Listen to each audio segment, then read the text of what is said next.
Here we've got a leg extension. So the purpose of this exercise is to try and get the quad into its shortest position. Now, the quad's made up of 4 muscles that are all here, and we're going to try to get them all into the shortest position by fully extending the knee.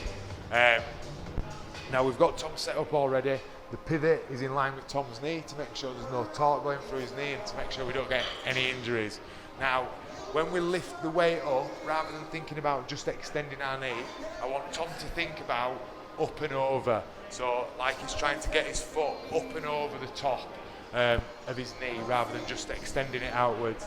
As well as that, when he's going through the rep, he's going to think about driving his hips down into the seat. All right, so we don't want any movement here. So core switched on, hips are being drove down into the seat, and he's thinking about up and over on the way up, squeezing at the top, and on the way down he's going to think about a way and down on when lowering the weight. Now Tom's not ever going to come back down to this position. He's always going to come to about here to keep the tension in his quad throughout. So if you go through a rep for me, so out and round to keep that tension in, squeeze at the top, and then on the way back, out and away to keep that tension down. So just to there, yeah? So go through a few reps for me, mate. Drive that hip down, yeah, all the way throughout.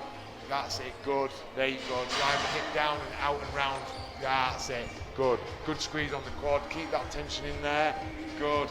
And then go through 2 more reps for me. So out and up, squeeze at the top, out and down on the way around, driving those hips down, and then you can lock it off there.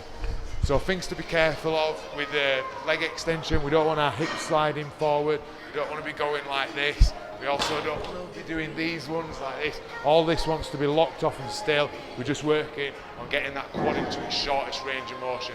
So cues to think about, when you're don't think about extending your knee, think about your foot out and round, up and over, and then on the way back, you're thinking about pushing your knee away from your hip, and your foot's going out and down and away to keep the tension on your quad. And that is a leg extension.